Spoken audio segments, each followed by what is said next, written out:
पाकिस्तान ने अमेरिका और ईरान के बीच छिड़ने वाला युद्ध रोक दिया है, पर क्या ये हमारे लिए जीत है? नहीं।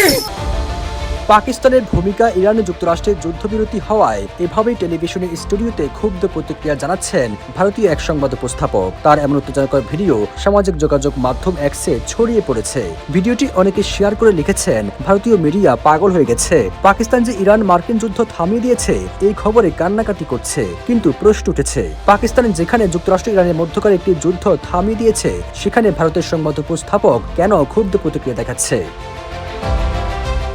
ছড়িয়ে পড়া ভিডিওটি সোশ্যাল মিডিয়া এক্স অ্যাকাউন্টে শেয়ার করেছেন সামরিকপন্থী বলে মনে হওয়া একজন ব্যক্তি। তিনি ক্যাপশনে লিখেছেন, ভারতীয় গণমাধ্যমে বিশৃঙ্খলা, পাকিস্তানি কূটনৈতিক সাফল্য যখন আলোচনার কেন্দ্রবিন্দুতে তখন ক্ষোভ এবং ভেঙে পড়া বয়ান ভারতের। এছাড়া পাকিস্তানের সাংবাদিক ওয়াকার সাত্রী এবং জাহিদ গিশকরি তাদের এক্স অ্যাকাউন্টে ভিডিওটি শেয়ার করেছেন। লেস অয়েল অ্যাবজর্ব করে আপনার পরিবারকে রাখে হেলদি। ফুড গ্রেড ম্যাটেরিয়ালে তৈরি যমুনা কুকওয়্যার।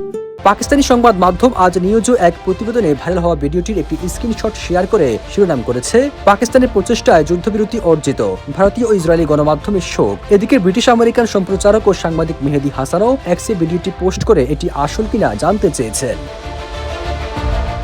তবে ভিডিওটি আসল কিনা এই প্রসঙ্গে দ্য এক্সপ্রেস ট্রিবিউন এক প্রতিবেদনে জানায়, ভিডিওটির 10 সেকেন্ডের মাথায় উপস্থাপকের ছোড়া একটি সাদা কাগজ মাঝ আকাশে হঠাৎ কালো হয়ে যায়, আর 17 সেকেন্ডের মাথায় উপস্থাপকের ছুড়ে মারা একটি চেয়ারে রূপান্তরিত হয়ে একটি প্লাস্টিকের চাদরের মতো হয়ে যায়। এছাড়া ভিডিওটি জুড়ে স্ক্রিনে প্রদর্শিত লেখাগুলো অনুবাদ করলে অসংলগ্ন মনে হয়, যেখানে কোনো অর্থপূর্ণ ভাষার পরিবর্তে এলোমেলো অক্ষর ও শব্দ রয়েছে, যা এআই এর মাধ্যমে বানানো হয়েছে বলে ধারণা করা হচ্ছে। সবুজ আলম, নিউজ ডেস্ক, ইত্তেফাক।